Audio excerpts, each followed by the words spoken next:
O Banco do Japão está prestes a elevar a sua taxa de juros a níveis não vistos desde os últimos 30 anos. Isso pode impactar severamente todos os mercados, incluindo, é claro, o mercado cripto. Além disso, a gente tem mais algumas notícias que demonstram a fragilidade da bolha de inteligência artificial e riscos que podem vir atrelados ao estouro dessa bolha. Então é sobre isso que a gente vai falar neste vídeo de hoje. Se você gosta desse tipo de conteúdo, já deixa o seu like aí e vem comigo. Então vamos lá, pessoal. Como eu falei para vocês, o Banco do Japão está prestes a elevar as taxas de juros para o nível mais alto dos últimos 30 anos, apesar da fragilidade da sua economia, certo? Então a decisão prevista para essa sexta-feira deve elevar a taxa de juros do Japão para a casa dos 0,75%, o que ainda é muito baixo, né? Mas ao longo de muitos anos o Japão manteve a sua taxa de juros bem na faixa dos 0%, ou seja, era de graça para você pegar dinheiro emprestado lá e muitas vezes em alguns momentos, né, você conseguia até ser pago para tomar dinheiro emprestado no Japão, o que é uma insanidade, certo? Essa decisão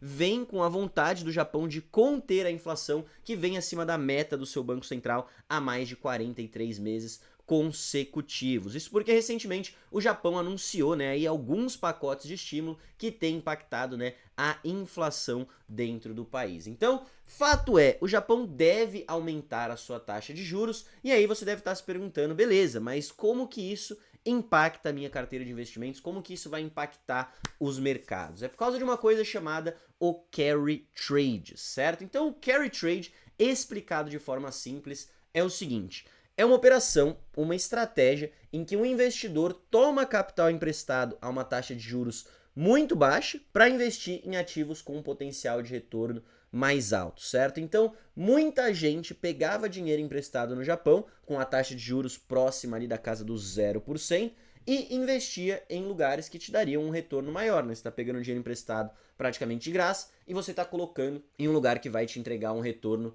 maior do que esse, né? Ela é uma operação normalmente conhecida por sua utilização em mercados de câmbio, né? Então, por exemplo, o investidor pega a 0% ali no Japão, leva para os Estados Unidos, que desde 2022 vinha com a taxa de juros perto da casa dos 5%, e coloca esse dinheiro em um título de dívida do governo americano. Então, nessa operação, ele está ganhando esse spread, né, essa diferença desses 5%. Ele pegou a zero no Japão, levou para os Estados Unidos, colocou e estava ganhando ali aproximadamente 5%. Né? Então ele coloca aqui, os investidores podem lucrar com o spread em mercados estáveis, mas uma mudança repentina no mercado pode rapidamente corroer os lucros. E é justamente essa mudança repentina no mercado que a gente está vendo com essa decisão do Japão, né? Então o Japão começar a subir a sua taxa de juros de 0%, agora, né, indo para 0,75, juntamente com os Estados Unidos, que tinha taxa de juros perto da casa dos 5%,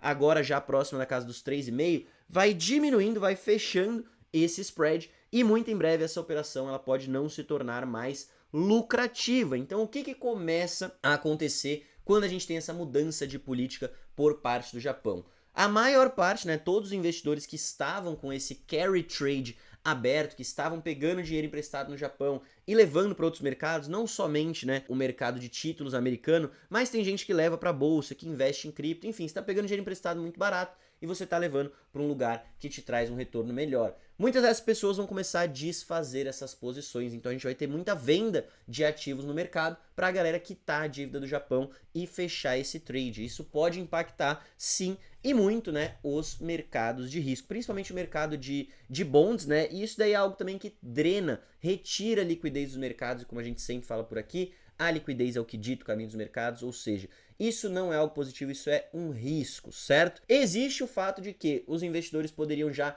antecipar isso, né, antes do Japão tomar a decisão na sexta-feira, todo mundo já está antecipando, então a gente já deveria estar vendo aí os impactos disso, mas a gente precisa ver também, né, o que o Japão vai continuar fazendo daqui para frente, mas fato é, esse trade vai começar a se desfazer e isso pode sim impactar os mercados. Então vamos agora para outra grande notícia dessa semana, que é mais uma vez a bolha da inteligência artificial demonstrando sinais de fragilidade. Então esse artigo da Bloomberg aqui fala que a aposta de 300 bilhões da Oracle com a inteligência artificial rapidamente se tornou em um indicador de bolha, tá? Então a Oracle teve as suas ações caindo fortemente ao longo das últimas semanas, juntando aí quase 50% de queda por conta desse acordo de 300 bilhões de dólares. E que acordo que é esse, galera? Há algum tempo atrás, há 3 semanas atrás, eu fiz este vídeo aqui no canal do MB, vou pedir para a edição deixar linkado aqui na descrição, recomendo que você assista depois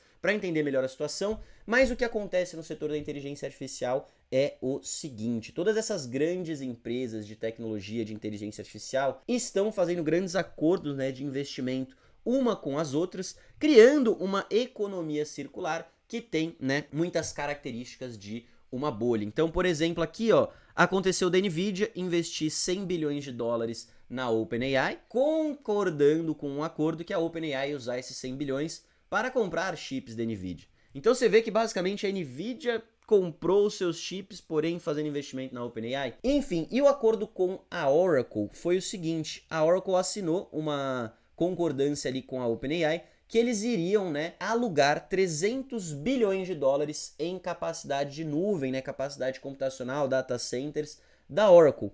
Então a OpenAI tem esse compromisso de 300 bilhões dessa capacidade que eles iriam alugar da Oracle. Só que sabe qual que é o problema? Que a receita da OpenAI nos dias de hoje, a última receita anual que a gente teve os resultados, estava na casa de aproximadamente 15 bilhões de dólares. E aí eu te pergunto, uma empresa que está gerando 15 bilhões de dólares de receita, como que ela vai cumprir com esse compromisso de 300 bilhões com a Oracle? Fora que, né, claro, a OpenAI também tem outros compromissos com outras empresas, ela tem mais de 1 trilhão de dólares em compromissos, sendo que é uma empresa que ainda não tem muita receita. Então, esta bolha da inteligência artificial tem se mantido muito por conta do investimento, né, na construção desses data centers, que a AI é o futuro e tudo mais, mas neste momento as pessoas estão começando a questionar um pouco se todo esse investimento, se toda a construção desses data centers realmente fazem sentido, ou se a gente não chegou num momento onde, cara, talvez seja a hora de você segurar um pouco o investimento, começar a construir um pouco menos e começar a me mostrar como que isso vai se transformar em receita, como que eu vou ganhar com todo esse investimento. Então aqui é outra empresa, a CoreWeave, que também construiu vários data centers e tal e tudo mais, caiu muito as suas ações nos últimos meses, aí as últimas semanas, né, a galera preocupada com essa questão da inteligência artificial. A gente teve notícia essa semana também que a Blue Owl, um grande fundo de crédito privado, fizemos um vídeo aqui no canal também falando sobre a situação da Blue Owl, que ela investiu em muitos data centers e não tá vendo retorno, e as coisas estão meio complicadas também no setor de crédito privado. Recentemente desistiu de um acordo de 10 bilhões de dólares com a Oracle. Por quê? Porque está se percebendo, o que já era claro que uma hora ou outra isso iria acontecer, que todo esse investimento em construção de data center, em inteligência artificial, em chips e tudo mais, ele precisa ver retorno antes das pessoas continuarem jogando dinheiro nesse mercado, né? E neste momento, as empresas, por exemplo, o ChatGPT, que é uma das maiores, ainda não tem essa receita para justificar todo esse investimento. Então a gente fala mais a fundo sobre isso nesse vídeo, novamente recomendo que vocês assistam, ó. Aqui justamente a gente está falando sobre a relação CAPEX e receita, né? O CAPEX seria investimento em infraestrutura. Você vê como disparou muito, né, o investimento em infraestrutura, enquanto a receita se manteve estável aí nos últimos anos. Então, realmente o que precisa acontecer, na minha visão, antes de entrar uma próxima rodada de investimentos, eles precisam mostrar como que isso vai virar receita. E aí sim a gente pode continuar construindo infraestrutura. Não sou só eu que está falando, mas o Google Boss aí, né, o chefe da Google, falou também que esse boom da inteligência artificial tem elementos de irracionalidade. A gente tem o CEO da OpenAI, o Sam Altman, falando aí também que uma bolha está se formando. A gente já trouxe aqui no canal Jeff Bezos, Mark Zuckerberg, todos esses CEOs das Big Techs estão falando que a gente está entrando numa espécie de bolha. Até onde que ela vai crescer? Quando que ela vai estourar? Ninguém sabe, mas a gente está começando a ver alguns dos sinais de fragilidade. Inclusive, nesse vídeo, eu trouxe um primeiro sinal de fragilidade, que foram os earnings da Nvidia, né, lançados ali em novembro. Ela bateu as expectativas do que o mercado esperava, mas mesmo assim o mercado acabou não respondendo positivamente. As ações caíram após os earnings. E por quê? Porque eles depois, né, postaram um relatório mostrando aqui o inventário da empresa, né? Então esse aqui é um dos dados do relatório que incomodou os investidores, mas para mim que mostra muito que essa demanda maluca por infraestrutura, por construção, tem diminuído. Que seria o quê? Os finished goods, então os bens prontos da Nvidia, que ela tem guardada nos seus armazéns para vender, dobraram de janeiro para outubro de 2025, né? Então você pode ver que eles tinham aproximadamente 3.200 peças e agora estão com 6.800 peças. Ou seja, talvez essa demanda toda que eles estão fazendo, que eles estão alegando que existe, ela esteja diminuindo, né? E de fato a gente tem visto que o investidor está com as suas preocupações em relação a isso, certo? Então o que fazer neste cenário, né? O mercado cripto acaba sendo o primeiro a sofrer, de fato, porque é o mercado mais líquido, é um mercado que ainda é considerado como de maior risco, mas na minha opinião o Bitcoin segue sendo uma excelente compra, tá? A 85, a 80 mil, a 90 mil, a 70 mil, cara, o meu Bitcoin eu tenho aquela visão de longo prazo, eu não tô olhando o que vai acontecer nos próximos 3 meses, onde eu puder estar acumulando, eu sigo a minha estratégia de DCA, eu compro todos os meses. Então os fundamentos seguem extremamente fortes, o preço, claro, existe a volatilidade, mas para mim o Bitcoin segue uma excelente compra. Outras moedas, altcoins, alto risco, para mim não é o momento, já venho falando isso há semanas aqui nesse canal. Eu acho que é hora de esperar para ver o que vai acontecer o mercado melhorar. E outra coisa que eu tenho feito em adição a isso também, né, o dinheiro que eu não tenho investido nos mercados para não ficar parado, eu estou colocando em oportunidades de renda fixa. Então, se você ainda não conhece os produtos de renda fixa digital do MB, cara, é super interessante essa parte. Você tem aqui, por exemplo, a minha favorita do momento, né? A dívida da Chili Beans, então você vai emprestar dinheiro para essa empresa, você vai emprestar dinheiro para a Chili Beans e eles vão te pagar uma rentabilidade anual de 18,25% ao ano, o que é uma rentabilidade muito boa, né? A taxa de juros aqui no Brasil está pagando 15% ao ano. Só que quando você investe com o governo, você tem também impostos, né, e tal, então vai sair ali 13% ao ano, mais ou menos.